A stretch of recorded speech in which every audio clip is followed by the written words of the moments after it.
നമസ്കാരം. TCV prime time ന്യൂസിലേക്ക് സ്വാഗതം. ആദ്യം പ്രധാന വാർത്തകൾ. സംസ്ഥാനത്ത് 37,199 പേർക്ക് കോവിഡ് സ്ഥിരീകരിച്ചു. കഴിഞ്ഞ 24 മണിക്കൂറിന്റെ 1,49,487 സാമ്പിളുകളാണ് പരിശോധിച്ചത്. ടെസ്റ്റ് പോസിറ്റിവിറ്റി നിരക്ക് 24.88 ആണ്. കോവിഡ് ബാധിതരുടെ എണ്ണം പ്രതിദിന കണക്കിൽ റെക്കോർഡുകൾ തിരുത്തി ജില്ല. ഇന്ന് രോഗം സ്ഥിരീകരിച്ചത് 3,945 പേർക്ക്. ജില്ലയിൽ 17 ഇടങ്ങളിൽ കൂടി നിരോധനാജ്ഞ പ്രഖ്യാപിച്ചു. തിരുവങ്ങാടിയിലും താനൂരിലും അടക്കം 3 നഗരസഭകളിലും 14 പഞ്ചായത്തുകളിലുമാണ് നിരോധനാജ്ഞ പ്രഖ്യാപിച്ചിട്ടുള്ളത്.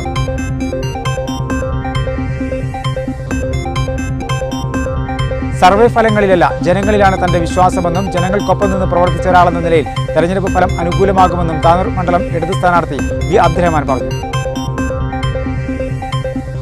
കേന്ദ്ര സർക്കാരിന്റെ കോവിഡ് വാക്സിൻ നയം തിരുത്തുക തുടങ്ങിയ വിവിധ ആവശ്യങ്ങൾ ഉയർത്തി ഡിവൈഎഫ്ഐയുടെ നേതൃത്വത്തിൽ കേന്ദ്ര സർക്കാർ ഓഫീസുകൾക്ക് മുന്നിൽ പ്രതിഷേധ ധർണ നടത്തി. വിശദമായ വാർത്തകളിലേക്ക്. സംസ്ഥാനത്ത് 37,199 പേർക്ക് കോവിഡ് സ്ഥിരീകരിച്ചു. കഴിഞ്ഞ 24 മണിക്കൂറിന്റെ 1,49,487 സാമ്പിളുകളാണ് പരിശോധിച്ചത്. ടെസ്റ്റ് പോസിറ്റിവിറ്റി നിരക്ക് 24.88 ആണ്. 113 ആരോഗ്യ പ്രവർത്തകർക്കാണ് രോഗം ബാധിച്ചത്.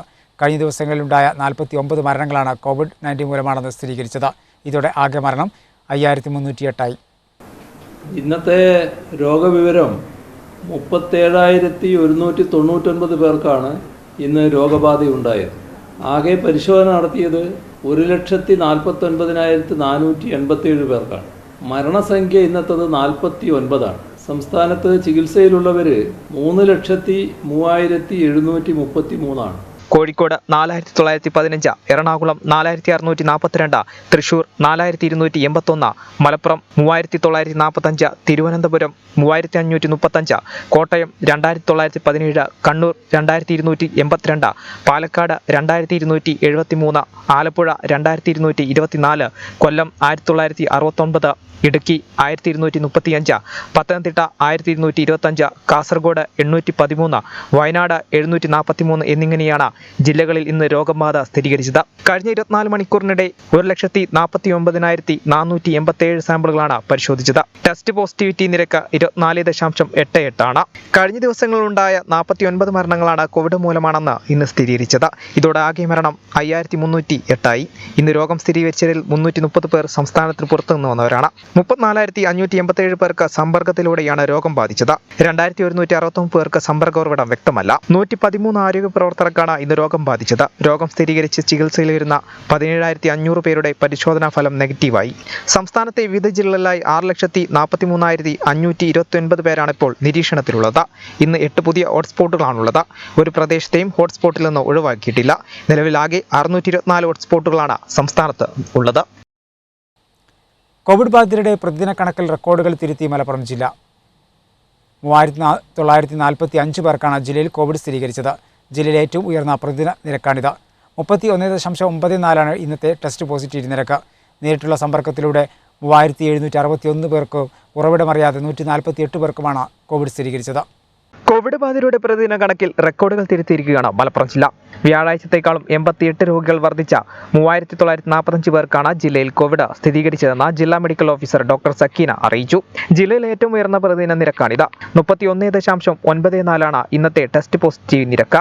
നേരിട്ടുള്ള സമ്പർക്കത്തിലൂടെ 3,761 പേർക്കും, ഉറവിടമറിയാതെ 148 പേർക്കുമാണ് ഇന്ന് കോവിഡ് സ്ഥിരീകരിച്ചത്. ആരോഗ്യമേഖലയിൽ പ്രവർത്തിക്കുന്ന ഒരാൾക്ക് വിദേശ രാജ്യങ്ങളിൽ നിന്നെത്തിയ 31 പേർക്കും ഇതര സംസ്ഥാനങ്ങളിൽ നിന്നെത്തിയ 4 പേർക്കും ഇന്ന് രോഗബാധ സ്ഥിരീകരിച്ചിട്ടുണ്ട്. ജില്ലയിൽ 1,099 പേരാണ് വിദഗ്ധ ചികിത്സയ്ക്ക് ശേഷം ഇന്ന് രോഗമുക്തരായത്.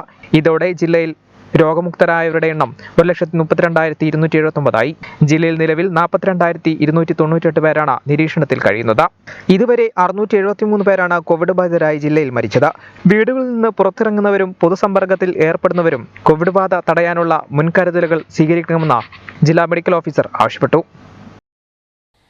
ജില്ലയിൽ 17 ഇടങ്ങളിൽ കൂടി നിരോധനാജ്ഞ പ്രഖ്യാപിച്ചു. തിരുവങ്ങാടിയിലും താനൂരിലും അടക്കം 3 നഗരസഭകളിലും 14 പഞ്ചായത്തുകളിലുമാണ് നിരോധനാജ്ഞ പ്രഖ്യാപിച്ചിട്ടുള്ളത്. നേരത്തെ 24 തദ്ദേശ സ്ഥാപനങ്ങളിൽ നിരോധനാജ്ഞ പ്രഖ്യാപിച്ചിരുന്നു. കോവിഡ് വ്യാപന തോത് രൂക്ഷമായി തുടരുന്ന പഞ്ചായത്തുകളിലാണ് CRPC 144 പ്രകാരം നിരോധനാജ്ഞ പ്രഖ്യാപിച്ചിട്ടുള്ളത്. ആദവനാട്, കുറ്റിപ്പുറം, എടയൂർ ഉൾപ്പെടെ 17 സ്ഥലങ്ങളിലാണ് നിരോധനാജ്ഞ പ്രഖ്യാപിച്ചത്. തിരൂരങ്ങാടി, പരപ്പനങ്ങാടി, താനൂർ നഗരസഭകളിലും AR നഗർ, തേഞ്ഞിപ്പാലം, കാലടി, എടയൂർ, മമ്പാട്, പെരുമ്പടപ്പ്, എടപ്പാൾ, വാഴക്കാട്, കുറ്റിപ്പുറം, ഇരുമ്പിളിയം, ആദവനാട്, മാറഞ്ചേരി, അമരമ്പലം, ചുങ്കത്തറ പഞ്ചായത്തുകളിലും കളക്ടർ നിരോധനാജ്ഞ പ്രഖ്യാപിച്ചു. വെള്ളിയാഴ്ച രാത്രി 9 മുതൽ മെയ് 14 വരെ 2 ആഴ്ചത്തേക്കാണ് നിരോധനാജ്ഞ പ്രഖ്യാപിച്ചിട്ടുള്ളത്. പൊതുസ്ഥലങ്ങളിൽ 5-ൽ കൂടുതൽ ആളുകൾ ഒന്നിച്ചു കൂട്ടം കൂടുന്നത് നിയമവിരുദ്ധമായി പ്രഖ്യാപിക്കുകയും നിരോധിക്കുകയും ചെയ്തിട്ടുണ്ട്. ആഘോഷങ്ങളിലും മതപരമായ ചടങ്ങുകളിലും പൊതുജനങ്ങളെ പങ്കെടുപ്പിക്കുന്നതും വിലക്കി. ബാങ്കുകൾ, സർക്കാർ സ്ഥാപനങ്ങൾ, പൊതുഗതാഗത സംവിധാനം എന്നിവ കോവിഡ് പ്രോട്ടോകോൾ അനുസരിച്ച് മാത്രമേ പ്രവർത്തിക്കാൻ പാടുള്ളൂ. 21 മുതൽ പ്രഖ്യാപിച്ചിട്ടുള്ള രാത്രികാല കർഫ്യൂ അതേപടി തുടരാനും ഉത്തരവിട്ടിട്ടുണ്ട്. ഉത്തരവ് ലംഘിക്കുന്നവർക്കെതിരെ IPC 188 വകുപ്പ് പ്രകാരം കേസെടുക്കുമെന്നും ഉത്തരവിൽ വ്യക്തമാക്കുന്നു. നേരത്തെ കോവിഡ് രോഗികളുടെ എണ്ണം നിയന്ത്രണാതീതമായി തുടരുന്ന 24 പഞ്ചായത്തുകളിൽ നിരോധനാജ്ഞ പ്രഖ്യാപിച്ചിരുന്നു. നന്നമുക്ക, മുതുവല്ലൂർ, ചേലേമ്പ്ര, വാഴയൂർ, തിരുനാവായ, പോത്തുകൽ, ഒതുക്കുങ്ങൽ, താന്നാളൂർ, നന്നമ്പ്ര, ഊരകം, വണ്ടൂർ, പുൽപ്പറ്റ, വെളിയങ്കോട്, ആലങ്കോട്, വെട്ടം, പെരുവള്ളൂർ, കൊണ്ടോട്ടി മുനിസിപ്പാലിറ്റി, ചീക്കോട്, ചെറുകാവ്, പള്ളിക്കൽ, പുളിക്കൽ, മൊറയൂർ, മംഗലം, പോരൂർ പഞ്ചായത്തുകളിലാണ് നേരത്തെ നിരോധനാജ്ഞ പ്രഖ്യാപിച്ചിട്ടുള്ളത്. വോട്ടെണ്ണൽ ഡ്യൂട്ടിക്ക് നിയോഗിക്കപ്പെട്ട ഉദ്യോഗസ്ഥർ, സ്ഥാനാർത്ഥികൾ, കൗണ്ടിംഗ് ഏജന്റുമാർ, മാധ്യമപ്രവർത്തകർ എന്നിവർക്കുള്ള കോവിഡ് ടെസ്റ്റ് ആരംഭിച്ചു. തിരൂർ സാംസ്കാരിക സമുച്ചയത്തിൽ പ്രത്യേകം തയ്യാറാക്കിയ കേന്ദ്രത്തിലാണ് ടെസ്റ്റ് നടന്നത്. വോട്ടെണ്ണൽ ഡ്യൂട്ടിക്ക് നിയോഗിക്കപ്പെട്ട ഉദ്യോഗസ്ഥർ, സ്ഥാനാർത്ഥികൾ, കൗണ്ടിംഗ് ഏജന്റുമാർ, മാധ്യമപ്രവർത്തകർ എന്നിവർക്കുള്ള കോവിഡ് ടെസ്റ്റ് ആരംഭിച്ചു. തിരൂർ സാംസ്കാരിക സമുച്ചയത്തിൽ പ്രത്യേകം തയ്യാറാക്കിയ കേന്ദ്രത്തിലാണ് ടെസ്റ്റ് ആരംഭിച്ചത്. രാവിലെ 10 മണിക്ക് ആരംഭിക്കുമെന്ന് അറിയിച്ചെങ്കിലും 1 മണിക്കൂർ വൈകിയാണ് ആരംഭിച്ചത്. രജിസ്ട്രേഷൻ പൂർത്തിയാക്കി ടോക്കൺ ലഭിച്ചവർക്ക് മാത്രമാണ് ക്യാമ്പിൽ പങ്കെടുക്കാൻ കഴിയുക. 100 കണക്കിന് ആളുകൾ പങ്കെടുത്തു. തെരഞ്ഞെടുപ്പ് ഡ്യൂട്ടിയിൽ നിയോഗിക്കപ്പെട്ടതിന്റെ രേഖാസഹിതമാണ് ഉദ്യോഗസ്ഥരും ഏജന്റുമാരും കോവിഡ് ടെസ്റ്റിന് ഹാജരായത്. തിരൂർ നഗരസഭയും എമർജൻസി റെസ്ക്യൂ ടീമും സംയുക്തമായി ആരാധനാലയങ്ങളിൽ അണുമുക്തമാക്കി. എമർജൻസി റെസ്ക്യൂ ടീം രക്ഷാധികാരിയും 5-ാം വാർഡ് കൗൺസിലറുമായ KP ജഫ്സലിന്റെ നേതൃത്വത്തിലാണ് അണുനശീകരണം നടത്തിയത്.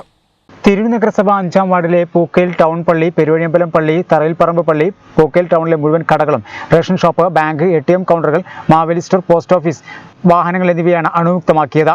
നഗരസഭയും എമർജൻസി റെസ്ക്യൂ ടീമും സംയുക്തമായാണ് അണുനശീകരണ പ്രവൃത്തി നടത്തിയത്.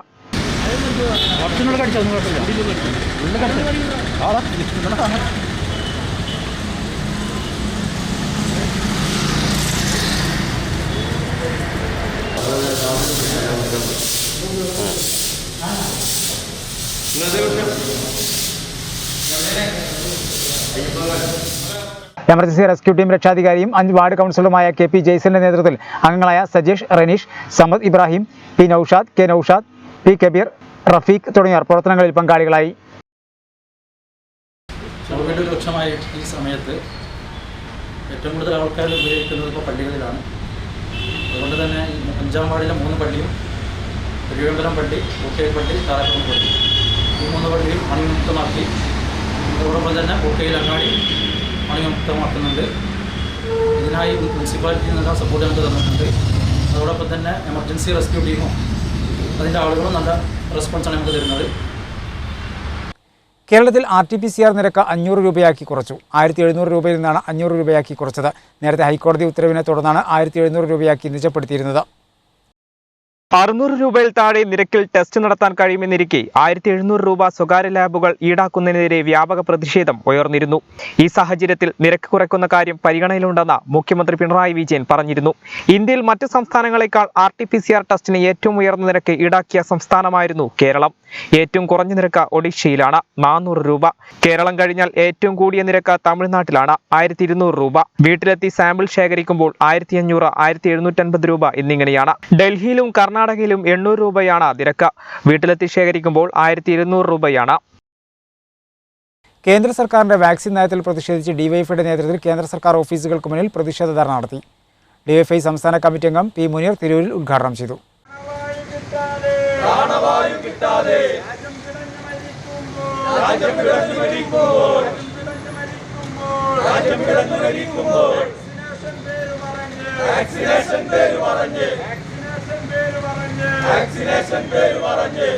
കേന്ദ്ര സർക്കാരിന്റെ വാക്സിൻ നയം തിരുത്തുക, വാക്സിൻ സൗജന്യവും സാർവത്രികമാക്കുമെന്ന ആവശ്യമുന്നയിച്ച ഡിവൈഎഫ്ഐയുടെ നേതൃത്വത്തിൽ കേന്ദ്ര സർക്കാർ ഓഫീസുകൾക്ക് മുന്നിൽ പ്രതിഷേധ ധർണ നടത്തി.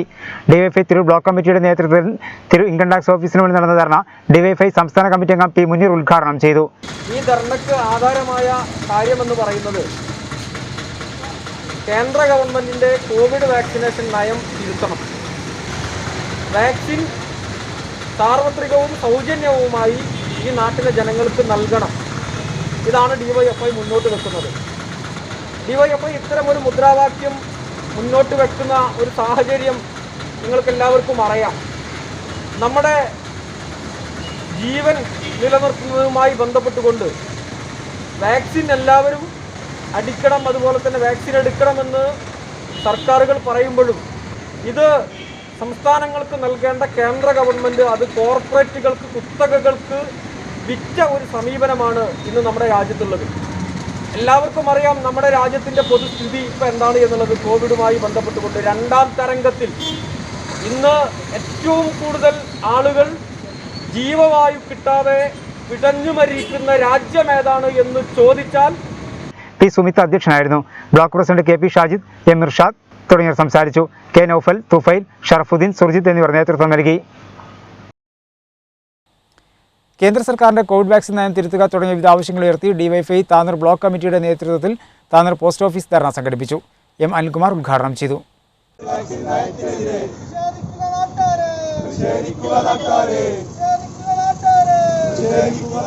കേന്ദ്ര സർക്കാരിന്റെ കോവിഡ് വാക്സിൻ നയം തിരുത്തുക, വാക്സിൻ സൗജന്യവും സാർവത്രികമാക്കുക എന്നീ മുദ്രാവാക്യം ഉയർത്തിയാണ് ഡിവൈഎഫ്ഐ താനൂർ ബ്ലോക്ക് കമ്മിറ്റിയുടെ ആഭിമുഖ്യത്തിൽ താനൂർ പോസ്റ്റ് ഓഫീസിൽ ധർണ സംഘടിപ്പിച്ചത്.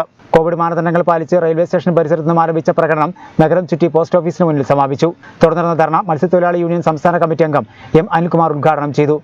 പിടഞ്ഞു വീണ് മരിക്കുമ്പോൾ 10,000-കണക്കിന് കോടി രൂപ പശുവിൻ്റെ മൂത്രത്തിന് ഗവേഷണം നടത്താൻ ചെലവഴിക്കുന്ന മണ്ടനായിട്ടുള്ള ഒരു പ്രധാനമന്ത്രിയും ഒരു ഭരണകൂടവുമാണ് ഇന്ന് ഇന്ത്യ രാജ്യം ഭരിച്ചുകൊണ്ടിരിക്കുന്നത്. ഓക്സിജൻ പ്ലാന്റുകൾ നിർമ്മിക്കാൻ പണമില്ലാത്തവർ പശുവിൻ്റെ മൂത്രം ഗവേഷണം നടത്താൻ, ഗോമൂത്ര ഗവേഷണത്തിന് 100 കോടി രൂപ അനുവദിച്ചു എന്നുള്ളത് കേരളത്തിലെ ഇന്ത്യ രാജ്യത്തെ മനുഷ്യനെ നാണിപ്പിക്കുന്ന തരത്തിലേക്കാണ് ഈ ഗവൺമെന്റ് മുന്നോട്ട് പോകുന്നത്. കോവിഡിന്റെ പശ്ചാത്തലത്തിൽ മനുഷ്യൻ വായു കിട്ടാതെ മരിക്കുമ്പോൾ 3000 കോടി ചെലവഴിച്ചുകൊണ്ട് പട്ടേൽ പ്രതിമ നിർമ്മിച്ചവർ ഈ നാട്ടിലെ പാവപ്പെട്ട മനുഷ്യനെ ചികിത്സ കിട്ടാതെ തെരുവിൽ പിടഞ്ഞു മരിക്കുമ്പോൾ കണ്ണ് കാണാത്ത രീതിയിലേക്ക് ഗവൺമെന്റ് മാറുന്നു. എല്ലാം സ്വകാര്യവൽക്കരിക്കുന്ന നിലപാടുകൾ സ്വീകരിച്ചുകൊണ്ടാണ് കേന്ദ്ര ഗവൺമെന്റ് തുടക്കം മുതലേ മുന്നോട്ട് പോയത്. അന്ന് തന്നെ ഈ രാജ്യത്തെ തൊഴിലാളി സംഘടനകൾ ഇതെല്ലാം ചൂണ്ടിക്കാണിച്ചതാണ്. കേന്ദ്രം ഭരിക്കുന്ന ഭരണാധികാരികൾ ഈ രാജ്യത്തെ മുതലാളിത്ത താല്പര്യം സംരക്ഷിക്കുവാനും മുതലാളിത്ത കോർപ്പറേറ്റുകൾക്ക് ലാഭമുണ്ടാക്കുന്നതിന് വേണ്ടിയുള്ള പ്രവർത്തനമാണ് ഈ കാലഘട്ടത്തിൽ സംഘടിപ്പിച്ചുകൊണ്ടിരിക്കുന്നത്. DYFI block president Manu Vishwanath അധ്യക്ഷനായിരുന്നു. Block treasurer T Vinesan, vice president T V Amjad, block executive അംഗം ടി ഫുവാദ് മോൻ എന്നിവർ സംസാരിച്ചു. Block secretary K V A Khader സ്വാഗതം പറഞ്ഞു. സർവേ ഫലങ്ങളിലല്ല, ജനങ്ങളിലാണ് തന്റെ വിശ്വാസമെന്നും ജനങ്ങൾക്കൊപ്പം നിന്ന് പ്രവർത്തിച്ച ഒരാളെന്ന നിലയിൽ തെരഞ്ഞെടുപ്പ് ഫലം അനുകൂലമാകുമെന്നും താനൂർ മണ്ഡലം ഇടത് സ്വതന്ത്ര സ്ഥാനാർത്ഥി വി അബ്ദുറഹ്മാൻ പറഞ്ഞു. താനൂർ നിയോജക മണ്ഡലത്തെ സംബന്ധിച്ചിടത്തോളം വരുന്ന 2-ാം തീയതി തെരഞ്ഞെടുപ്പ് ഫലം വരികയാണ്. സ്വാഭാവികമായും കഴിഞ്ഞ തവണയും ഒരു ചാനലുകളും താനൂരിൽ ഇടതുപക്ഷത്തിൻ്റെ വിജയം പ്രഖ്യാപിച്ചിട്ടുണ്ടായിരുന്നില്ല. ഇത്തവണയും അതുതന്നെയാവും സ്ഥിതി. ഇന്നലെ ഒരു ചാനലിൽ പറഞ്ഞത് ഫ്രഷ് അല്ലാത്തതുകൊണ്ട് പരാജയപ്പെടുന്നതാണ് പറഞ്ഞത്. അപ്പോൾ ഇതിലൊന്നും നമുക്ക് വിശ്വാസമൊന്നുമില്ല. ഞാൻ ഈ പ്രദേശത്തെ ജനങ്ങളിലാണ് എൻ്റെ വിശ്വാസം. അതോടൊപ്പം തന്നെ കർമ്മഫലം, നമ്മൾ ചെയ്ത പ്രവൃത്തിയുടെ ഫലം കൂടി അതിൽ ഉൾപ്പെടും.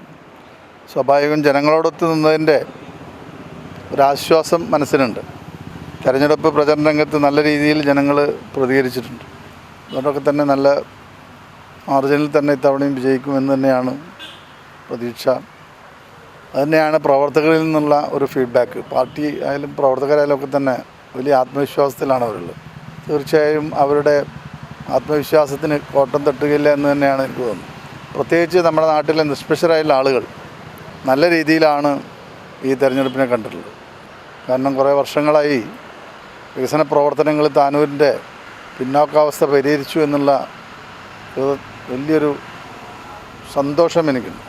കാരണം ജനങ്ങൾ ആഗ്രഹിച്ച ഒരുപാട് വികസന പ്രവർത്തനങ്ങൾ ഈ നാട്ടിലെത്തിക്കാനും കഴിഞ്ഞില്ല. അതുകൊണ്ട് തന്നെ തീർച്ചയായും ജനങ്ങൾ അത് വോട്ടാക്കി മാറ്റും. നല്ല ഭൂരിപക്ഷത്തിന് ഇടതുപക്ഷ മുന്നണി താനൂരിൽ വിജയിക്കും. അതോടൊപ്പം തന്നെ കേരളത്തിൽ വലിയ ഭൂരിപക്ഷത്തിനോട് കൂടി തന്നെ പിണറായി വിജയൻ്റെ നേതൃത്വത്തിലുള്ള അടുത്ത മന്ത്രിസഭ അധികാരമേൽക്കും എന്ന് തന്നെയാണ് എനിക്ക് പറയാനുള്ളത്. അവധിക്കാലം രസകരമാക്കി ഗണിത കിറ്റും പഠന മികവ് രേഖയും. ഒരു അക്കാദമിക വർഷം വിദ്യാലയത്തിൽ പോകാനാവാതെ അവസാനിച്ചതിൻ്റെ സവിശേഷതയോടെയാണ് അധ്യയന വർഷം കടന്നുപോകുന്നത്. കൊറോണ വൈറസ് വ്യാപനത്തോടെ ഓൺലൈൻ ക്ലാസുകളിലേക്ക് മാറിയ അധ്യയന ദിനം ഏപ്രിൽ മാസത്തോടെ അവസാനിക്കുകയാണ്. ഒരു അക്കാദമിക വർഷം വിദ്യാലയത്തിൽ പോകാനാവാതെ അവസാനിച്ചതിൻ്റെ സവിശേഷതയോടെയാണ് അധ്യയന വർഷം കടന്നുപോകുന്നത്. പഠനം ഓൺലൈനാണെങ്കിലും നിരവധി പഠന പ്രവർത്തനങ്ങൾ നൽകി വിദ്യാർത്ഥികളെ കൂടെ നിർത്താൻ അധ്യാപകരും രക്ഷിതാക്കളും നന്നായി ശ്രമിച്ചു. ഓൺലൈൻ വിരസത മാറ്റാൻ വൈവിധ്യമാർന്നതും ക്രിയാത്മകവുമായ പഠന പദ്ധതികൾ പ്രാവർത്തികമാക്കി വിദ്യാഭ്യാസ വകുപ്പും വിദ്യാർത്ഥികൾക്കൊപ്പം നിന്നതോടെ കൊറോണ കാലത്ത് അധ്യയനം ചടുലമായി മാറി. വിദ്യാർത്ഥികളുടെ ക്ലാസ് കയറ്റത്തിനായി നൽകിയിട്ടുള്ള പ്രവർത്തന പുസ്തകമായ പഠന മികവ് രേഖയും ഗണിത പഠനം രസകരമാക്കുന്നതിനുള്ള ഗണിത കിറ്റും വിദ്യാർത്ഥികളുടെ അവധിക്കാലത്തെ രസകരമാക്കുകയാണ്. ഇതുവരെ പൂർത്തിയാക്കിയ പാഠഭാഗങ്ങളിലെ പഠന പ്രവർത്തനങ്ങൾ ഉൾപ്പെടുത്തി തയ്യാറാക്കിയ പഠന മികവ് രേഖയിലെ പ്രവർത്തനങ്ങൾ വിദ്യാർത്ഥികളെ ഏറെ ആകർഷിക്കപ്പെടുന്നതാണ്. Hi friends, I am Nesla from 4th standard. ഞാൻ ഇന്നിവിടെ ഗണിത ലാബിൽ ഇന്നത്തെ പ്രവർത്തനമാണ് നിങ്ങൾക്ക് കാണിച്ചു തരാൻ പോകുന്നത്. ഈ കാണുന്ന ചിത്രത്തിലെയും ഈ കാണുന്ന ചിത്രത്തിലെയും ജാമിതീയ രൂപങ്ങൾ ഉപയോഗിച്ച് ഇവിടെ ഞാൻ കുറച്ച് രൂപങ്ങൾ ഉണ്ടാക്കിയിട്ടുണ്ട്. നമുക്ക് ആ രൂപങ്ങളെ പരിചയപ്പെടാം. പഠന മികവ് രേഖയിലെ പ്രവർത്തനങ്ങൾ മെയ് 10 മുന്നേ പൂർത്തിയാക്കി വിദ്യാലയത്തിൽ തിരിച്ചേൽപ്പിക്കുകയും ചെയ്ത പ്രവർത്തനങ്ങളുടെ ഗ്രേഡ് കണക്കാക്കിയാണ് ക്ലാസ് സ്ഥാനക്കയറ്റം നൽകുക. മനോഹരമായ ഗണിത കാർഡുകളും ഗണിത പഠന ഉപകരണങ്ങളും ഉൾപ്പെടുന്ന ഗണിത കിറ്റും വിദ്യാർത്ഥികളുടെ പഠനത്തെ ക്രിയാത്മകമാക്കുന്നതിന് ഏറെ സഹായിക്കുന്നു. മെയ് അവസാനത്തോടെ ക്ലാസ് സ്ഥാനക്കയറ്റത്തിനുള്ള ലിസ്റ്റ് തയ്യാറാക്കി അടുത്ത അധ്യയന വർഷത്തിന്റെ ഒരുക്കങ്ങൾ ആരംഭിക്കും. അടുത്ത വർഷത്തേക്കുള്ള യൂണിഫോം, പാഠപുസ്തകങ്ങൾ എന്നിവയും വിദ്യാലയത്തിൽ എത്തിക്കഴിഞ്ഞു. തിരുക്കാടായിത്തോട് ശുചീകരിക്കുന്നതിന്റെ ഭാഗമായുള്ള പ്രാരംഭ പ്രവർത്തനങ്ങൾക്ക് തുടക്കമായി. തോട്ടിൽ മാലിന്യങ്ങൾ തള്ളുന്നത് മൂലം പ്രദേശവാസികൾ ദുരിതത്തിലായിരുന്നു. ഇതേ തുടർന്ന് നഗരസഭാ അധ്യക്ഷ സ്ഥലം സന്ദർശിക്കുകയും നടപടിയെടുക്കുമെന്ന് ഉറപ്പു നൽകിയിരുന്നു. തിരൂർ നഗരസഭയിലെ വാര്യത്തറ, മാവുംകുന്ന്, കല്ലിങ്ങൽ പ്രദേശങ്ങൾ ഉൾക്കൊള്ളുന്ന 16, 17, 18 വാർഡുകളിലൂടെ ഒഴുകുന്ന കാടായിത്തോട് മലിനപ്പെടുത്തുന്നതായുള്ള പരാതിയെ തുടർന്ന് നഗരസഭാ ശുചീകരണ തൊഴിലാളികളുടെ നേതൃത്വത്തിൽ പ്രാരംഭ പ്രവർത്തനങ്ങൾ ആരംഭിച്ചു. അടിഞ്ഞുകൂടിയ മാലിന്യങ്ങളും മറ്റും നീക്കം ചെയ്തു. തുടർ ദിവസങ്ങളിൽ ശുചീകരണ പ്രവർത്തികൾ തുടരുമെന്ന് ചെയർപേഴ്സൺ AP നസീമ പറഞ്ഞു. ഹോട്ടൽ വേസ്റ്റുകളും മാലിന്യങ്ങളും നിറഞ്ഞു കവിഞ്ഞ് ദുർഗന്ധം വമിക്കുന്ന സ്ഥിതിയിലായിരുന്നു കാടായിത്തോട്. സമീപത്തെ പുൽച്ചെടികളും മറ്റും തോട്ടിൽ കുമിഞ്ഞുകൂടിയതിനാൽ വെള്ളത്തിന്റെ നിറമാറ്റവും സംഭവിച്ചിരുന്നു. പ്രദേശവാസികൾ വിവരം അറിയിച്ചതിനെ തുടർന്ന് ചെയർപേഴ്സൺ AP നസീമ കഴിഞ്ഞ ദിവസം സ്ഥലം സന്ദർശിക്കുകയും അടിയന്തര നടപടി സ്വീകരിക്കുമെന്ന് ഉറപ്പു നൽകിയിരുന്നു. മലപ്പുറത്തെ കോൺഗ്രസിന്റെ സൗമ്യമുഖം VV പ്രകാശിന് ജന്മനാട് വിട്ടു നൽകി. എടക്കരയിലെ ശ്മശാനത്തിൽ കോവിഡ് പ്രോട്ടോകോൾ പൂർണ്ണമായും പാലിച്ചായിരുന്നു സംസ്കാര ചടങ്ങുകൾ നടന്നത്. തെരഞ്ഞെടുപ്പ് ഫലം പടിവാതിൽക്കൽ നിൽക്കെ പ്രിയപ്പെട്ട സ്ഥാനാർത്ഥിയുടെ വിയോഗം ഉൾക്കൊള്ളാൻ ഇപ്പോഴും നിലമ്പൂരുകാർക്ക് സാധിച്ചിട്ടില്ല. പുലർച്ചെ 4:30ഓടെയാണ് മലപ്പുറം ജില്ലാ കോൺഗ്രസ് കമ്മിറ്റി അധ്യക്ഷന്റെ അപ്രതീക്ഷിത വിയോഗമെന്ന വാർത്ത കേട്ട രാഷ്ട്രീയ കേരളം ഞെട്ടിയത്. വിവരമറിഞ്ഞ പ്രവർത്തകരും നാട്ടുകാരും നേരം പുലരും മുന്നേ മഞ്ചേരിയിലെ സ്വകാര്യ ആശുപത്രിയിലേക്ക് ഒഴുകിയെത്തി. രാവിലെ 6:15ഓടെ VV പ്രകാശ് എന്ന നേതാവിന്റെ ഭൗതിക ശരീരം DCC ഓഫീസിൽ എത്തിച്ചു. പ്രിയ നേതാവിനെ ഒരു നോക്കു കാണാൻ DCC ഓഫീസിലേക്ക് നേതാക്കളും പ്രവർത്തകരും എത്തിക്കൊണ്ടേയിരുന്നു. നേരെ നിലമ്പൂർ എടക്കരയിലെ വീട്ടിലേക്ക് ഭൗതിക ശരീരം കൊണ്ടുവന്നു. ഉച്ചയ്ക്ക് 2:30 മുതൽ 4:40 വരെ എടക്കര ബസ് സ്റ്റാൻഡിൽ പൊതുദർശനം. പ്രതിപക്ഷ നേതാവ് രമേശ് ചെന്നിത്തല, മുൻ മുഖ്യമന്ത്രി ഉമ്മൻചാണ്ടി, KPCC പ്രസിഡന്റ് മുല്ലപ്പള്ളി രാമചന്ദ്രൻ, മുൻ മന്ത്രിമാരായ ആരിടൻ മുഹമ്മദ്, K ബാബു, PT തോമസ് അടക്കമുള്ള കോൺഗ്രസ് നേതാക്കൾ അന്ത്യാഞ്ജലി അർപ്പിക്കാൻ എടക്കരയിലെ തിരിഞ്ഞു. ശേഷം വൈകിട്ട് 5 മണിക്ക് എടക്കരയിലെ പാലുണ്ട ശ്മശാനത്തിൽ സംസ്കരിച്ചു. സ്റ്റോർ ജനറൽസ് ഫാർമസി തിരൂരിൽ പ്രവർത്തനം ആരംഭിച്ചു. Tirur bus stand central plaza ബിൽഡിംഗിൽ പ്രവർത്തനം ആരംഭിച്ച ഫാർമസിയുടെ ഉദ്ഘാടനം നഗരസഭാ ചെയർപേഴ്സൺ AP നസീമ നിർവഹിച്ചു. രോഗികൾക്കും അവരുടെ കുടുംബത്തിനും വലിയ ഒരു ആശ്വാസമായി ആവശ്യമായ എല്ലാ ഇംഗ്ലീഷ് മരുന്നുകളും കുറഞ്ഞ വിലയിൽ ലഭിക്കുന്ന സ്റ്റോർ ജനറൽസ് ഫാർമസി തിരൂരിൽ പ്രവർത്തനം ആരംഭിച്ചു. തിരൂർ ബസ് സ്റ്റാൻഡിന് സമീപം സെൻട്രൽ പ്ലാസ ബിൽഡിംഗിൽ പ്രവർത്തനം ആരംഭിച്ച ഫാർമസിയുടെ ഉദ്ഘാടനം നഗരസഭാ ചെയർപേഴ്സൺ AP നസീമ നിർവഹിച്ചു.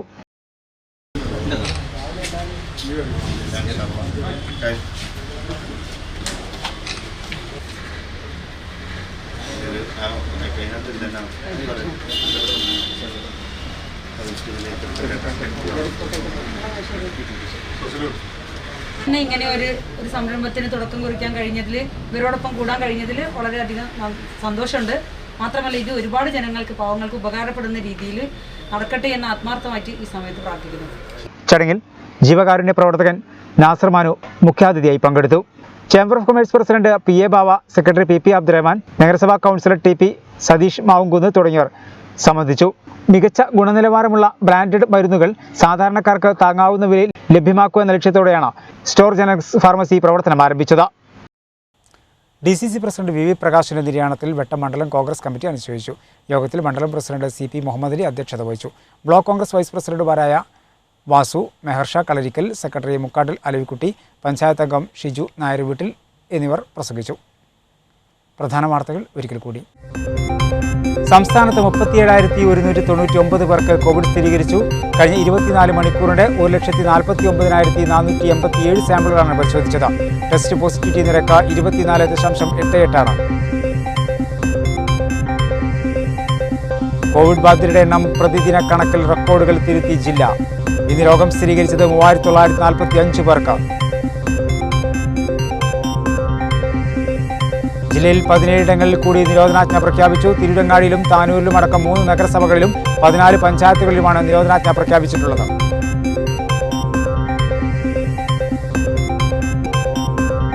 സർവേ ഫലങ്ങളിലല്ല, ജനങ്ങളിലാണ് തന്റെ വിശ്വാസമെന്നും ജനങ്ങൾക്കൊപ്പം നിന്ന് പ്രവർത്തിച്ച ഒരാളെന്ന നിലയിൽ തെരഞ്ഞെടുപ്പ് ഫലം അനുകൂലമാകുമെന്നും താനൂർ മണ്ഡലം ഇടത് സ്ഥാനാർത്ഥി വി അബ്ദുറഹ്മാൻ പറഞ്ഞു. കേന്ദ്ര സർക്കാരിന്റെ കോവിഡ് വാക്സിൻ നയം തിരുത്തുക തുടങ്ങിയ വിവിധ ആവശ്യങ്ങൾ ഉയർത്തി ഡിവൈഎഫ്ഐയുടെ നേതൃത്വത്തിൽ കേന്ദ്ര സർക്കാർ ഓഫീസുകൾക്ക് മുന്നിൽ പ്രതിഷേധ ധർണ നടത്തി. ഇതോടെ വാർത്തകൾ സമാപിക്കുന്നു. നന്ദി, നമസ്കാരം.